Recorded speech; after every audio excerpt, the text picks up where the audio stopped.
Sahasa sahasa simro Gobinde. With every breath, think about God. Vahiguru,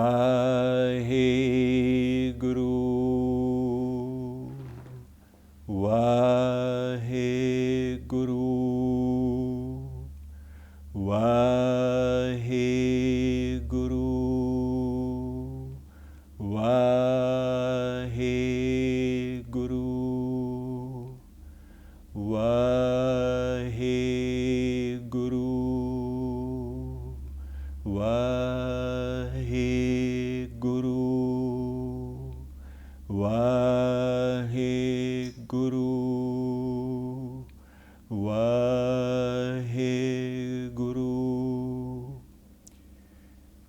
When we do Simran, we should not just repeat the word, we should try and understand the word we are saying. So, for instance, Vahiguru, Vahu means something like wonderful, or Americans would say fantastic. And Guru, short translation, teacher, long translation, the bringer of light into darkness. Our Guru, Guru Granth Sahib, the 10 human gurus, and God are all trying to bring light into our spiritual darkness.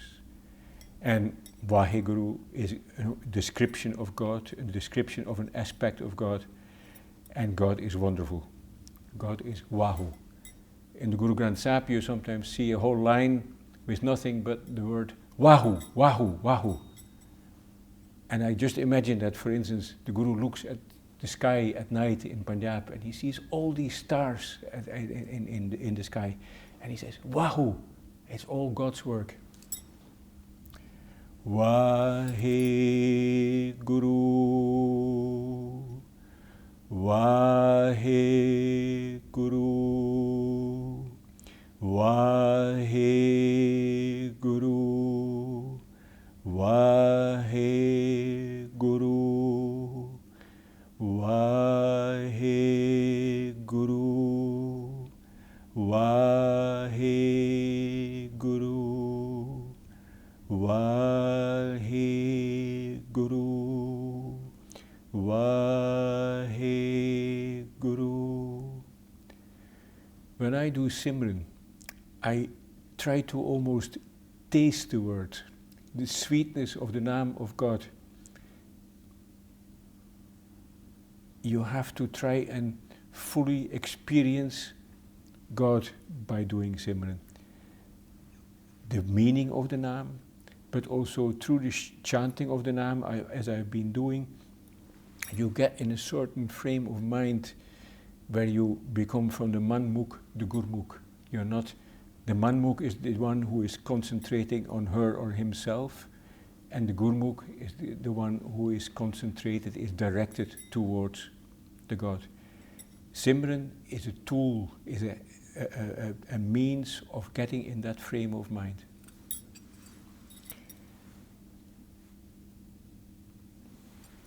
Sahasa sahasa simro Gobinde. With every breath, think about God. The Guru Granth Sahib starts with what we usually refer to as Mool Mantra, the root mantra. In this Mool Mantra are 8 or 9, depending on what way you look at it, descriptions of aspects of God. We have not got one word for God like Allah. In Islam, we have many words for God, and most of those words have specific meanings.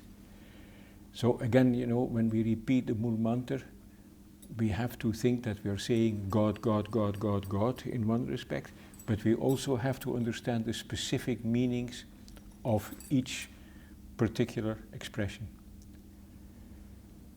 Ik Ongkár, Satnam, Kartá Purkh, Nirbhau, Nirvair, Akál Murat, Ajuni, Saibhang, Gurprasád. Ik Ongkár, Satnam, Kartá Purkh, Nirbhau, Nirvair, Akál Murat, Ajuni, Saibhang, Gurprasád. Ik Ongkár, Satnam, Kartá Purkh, Nirbhau, Nirvair, Akál Murat, Ajuni, Saibhang, Gurprasád. Ik Ongkár, Satnam, Kartá Purkh, Nirbhau, Nirvair, Akál Murat, Ajuni, Saibhang, Gurprasád. Ik Ongkár, Satnam, Kartá Purkh, Nirbhau, Nirvair, Akál Murat, Ajuni, Saibhang, Gurprasád. Ik Ongkár, one all-pervading, all-powerful. Satnam, true name. Kartá Purkh, creator being. Nirbhau, Nirvair, no fear, no wrath. Akál Murat, timeless being. Ajuni, beyond the cycle of birth and death. Saibhang, no needs. Gurprasád, Guru's blessings. Ik Ongkár, the first symbol, which is the very first symbol in the Guru Granth Sahib, is the Punjabi figure 1, Ik. There are not 2 gods, there are not 3 gods, there are not 1 million gods, or 33 million gods, or 33 crores gods. There is only one God. The Christians, the Muslims, the Jews, the Hindus, whatever, they all try to get to that one God. Ongkár. Ong is the Punjabi equivalent of the Devanagari Om, and Om stands for the aspect of God, where God is omnipresent, where God is present in all and everything.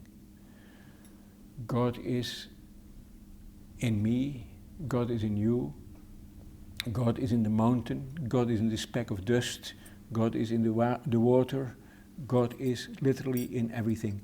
In between the atoms and the molecules and all that sort of thing, God is there, all-pervading. God is also all-powerful. That is what Kar stands for. Kar is from the Punjabi word to do, the verb to do. And God is the all-doer. Everything is done by God. Sat Nam. This Sat means true, but it has a slightly different meaning here. What it says is, Naam is. Naam really is. There is no doubt about it. God is. There is no doubt about it. And Naam is a word that we use to describe the godly principle, I think is the best way of putting it. The godly principle is present in the whole creation, just like God is present in the whole creation. If we look at all the different words that there are in Punjabi, in Dutch, in English, in French, in all different languages, that either are generic words for God or descriptive words for God, and you take all these words together, especially the descriptions, then you might get to some understanding what God is. God has many facets, many aspects. God is one, but God is of many different aspects. And every one of these aspects is described by human beings who try to understand God. Kartá Purkh. Kartá, Kartar, creating.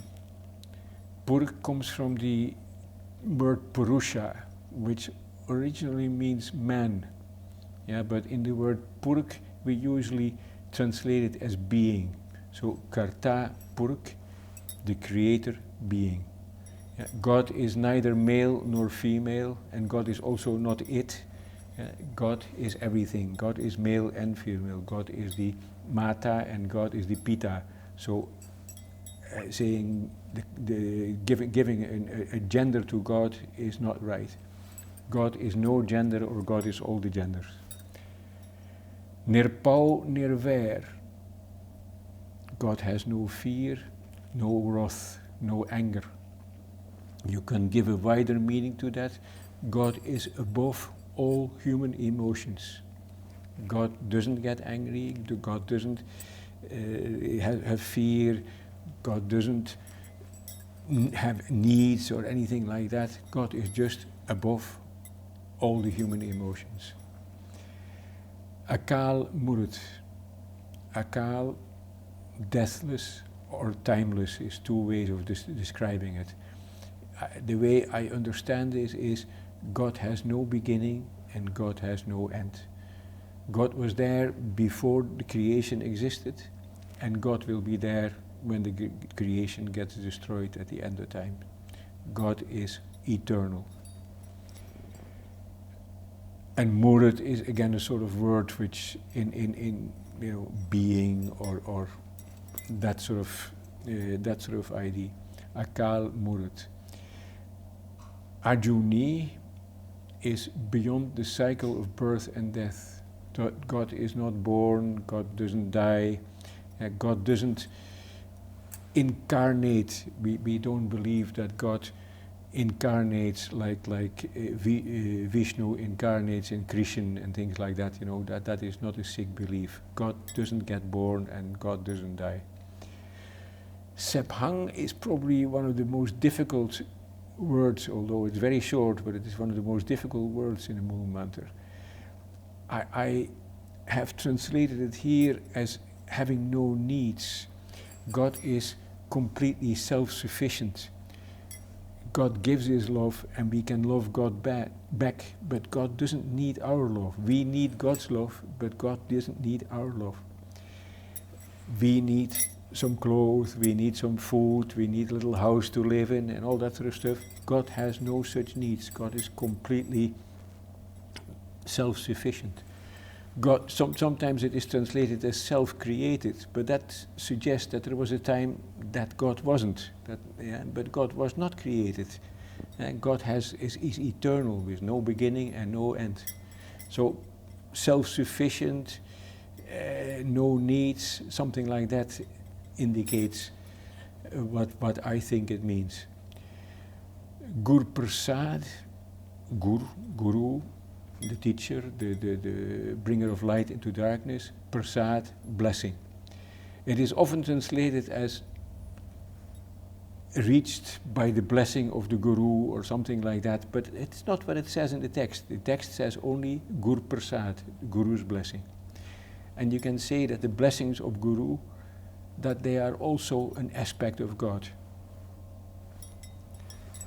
Ik Ongkár, Satnam, Kartá Purkh, Nirbhau, Nirvair, Akál Murat, Ajuni, Saibhang, Gurprasád, Ik Ongkár, Satnam, Kartá Purkh, Nirbhau, Nirvair, Akál Murat, Ajuni, Saibhang, Gurprasád, Ik Ongkár, Satnam, Kartá Purkh, Nirbhau, Nirvair, Akál Murat, Ajuni, Saibhang, Gurprasád, Ik Ongkár, Satnam, Kartá Purkh, Nirbhau, Nirvair, Akál Murat, Ajuni, Saibhang, Gurprasád, Ik Ongkár, Satnam, Kartá Purkh, Nirbhau, Nirvair, Akál Murat, Ajuni, Saibhang, Gurprasád. One all-pervading, all-powerful, true name, creator being, no fear, no wrath, timeless being, beyond the cycle of birth and death, no needs, Guru's blessings. Ik Ongkár, Satnam, Kartá Purkh, Nirbhau, Nirvair, Akál Murat, Ajuni, Saibhang, Gurprasád. Sase sase, simro Gobinde. With every breath, think about God. Chachri Shant, Tof Prasad. Gobinde, Mukande, Udáre, Apáre, Hariang, Kariang, Nirnáme, Akáme. Gobinde, Mukande, Udáre, Apáre, Hariang, Kariang, Nirnáme, Akáme. Gobinde, Mukande, Udáre, Apáre, Hariang, Kariang, Nirnáme, Akáme. Gobinde, Mukande, Udáre, Apáre, Hariang, Kariang, Nirnáme, Akáme. Gobinde, Mukande, Udáre, Apáre, Hariang, Kariang, Nirnáme, Akáme. Gobinde, Mukande, Udáre, Apáre, Hariang, Kariang, Nirnáme, Akáme. Gobinde, Mukande, Udáre, Apáre, Hariang, Kariang, Nirnáme, Akáme. Gobinde, the world nourisher. Mukande, the liberator. Udáre, the biggest giver. Apáre, the limitless one. Hariang, the destroyer. Kariang, the creator. Nirnáme, the one with no name. Akáme, the one without lust. Gobinde, Mukande, Udáre, Apáre, Hariang, Kariang, Nirnáme, Akáme. Gobinde, Mukande, Udáre, Apáre, Hariang, Kariang, Nirnáme, Akáme. Gobinde, Mukande, Udáre, Apáre, Hariang, Kariang, Nirnáme, Akáme. I suppose that everybody has recognized this as one of the components of the Jáp Sahib. The Jáp Sahib in general contains very many very difficult words, especially if you're not familiar with languages like Sanskrit or Persian or Farsi. It is not an easy thing to read. It is not easy to pronounce some of the words, and it is definitely not easy to understand them. But these words that we have in this particular bit, which is one of the shortest parts of the Jáp Sahib, are mostly quite easy to understand. Gobinde is a word that is used in the Guru Granth Sahib many, many times. It means God for short, but it is the aspect of God that is highlighted here, is that God is the world nourisher. Everything that we get, all our needs are fulfilled by God. Mukande, Mukut, free, liberated, and God is the liberator.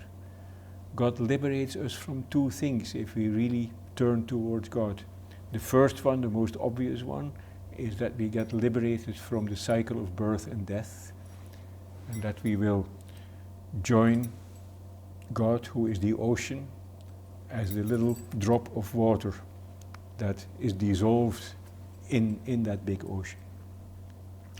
But the second meaning of liberation is that you get liberated from your attachment to family, your attachment to the ever bigger motor car, the attachment to having extensions to your house, the attachment to branded clothing, whatever it is you are attached to, you will not have anymore those attachments if you turn to God, if you get nearer to God. So God is truly the liberator. And once you are liberated like that, you are much more in sahaj, in balance, and you will not go through big mood swings. You know, like if you're looking for things and you can't sometimes get them, then you get disappointed and you become in a bad mood. And then sometimes if somebody gives you a very costly present, then you get the upswings of mood and you feel very, very happy. But if you are liberated, you are in a constant mood of santokh, of satisfaction, of contentment. Udáre, God is the biggest giver. God keeps giving and giving and giving, and there is no end to his gifts. Apáre, the limitless one. God has no beginning, God has no end. Hariang, Kariang, God is the destroyer. It's like in the in Hinduism you have the three main gods. Brahma is the creator. That is the Kartá Purkh that we saw in the Mool Mantra. And then you have Hariang, Kariang. Kariang is again Kar, creator. Hariang is the destroyer. That's Shiva. And Gobinde, that is Vishnu. In those three gods of the Hindu tradition, Vishnu is the nourisher. So we have those same ideas that God is the creator, that God is the nourisher, that God is the destroyer, but it is all the one God. All these things are the aspects, the gune, the qualities of the one God. Nirnáme, God has no name. All the names that we have for God are written by human beings. God has never said to anybody, my name is Yahweh, my name is Allah, my name is Vishnu, or anything like that. These are all words that come from us. That is, our attempts are puny attempts to describe God, who is undescribable. Akáme, God is without lust. Yeah, all these things that we think about when we say kaam, krodh, lobh, Ongkár and all that, yeah, God is beyond all those. God is not a human being. God is not subject to the panchchor. We have to be very careful when we think about God, you know. We have to always remember God is not a human being or anything like us. When we say things like, what would God think about this? Does God think like we do? I don't know. I doubt it. Yeah? What does God know? Yeah, God knows everything, but does he know in the same way as we do? I doubt it. His knowing is no doubt completely different from ours. God's perception is completely different from ours. If you are a being that is everywhere at the same time, then your perception of things will be completely different from us who are only to be in one place at the same time. Think about these words. Think about the many other words that you find in Gurbani, in the Jáp Sahib, in the Japji Sahib, in any text that you read. All these texts and spiritual texts from Al-Quran or from the Bible or what have you, they all use names, or in other words, qualities, descriptions of the qualities of God. And these qualities, we should think about them, we should do vichar of them, we should try to understand them and internalize them. And the nearer we come to some understanding of God, the happier we will be. Then the dukh will go and the sukh will come. We will not feel pain anymore. If there is pain, we have the strength to cope with it. And very soon we will be again in sukh, in peace. The little two words that I hear when I'm listening to the Gurbani in the Gurdwara in the evening, sukh paya, it comes back again and again and again. Gubinde, Mukande, Udáre, Apáre, Hariang, Kariang, Nirnáme, Akáme. Ik Ongkár, Satnam, Kartá Purkh, Nirbhau, Nirvair, Akál Murat, Ajuni, Saibhang, Gurprasád. Vahiguru, Vahiguru, Vahiguru. Sasa, sasa, simro Gobinde. With every breath, think about God. Vahiguru ji ka khalsa, Vahiguru ji ki fateh.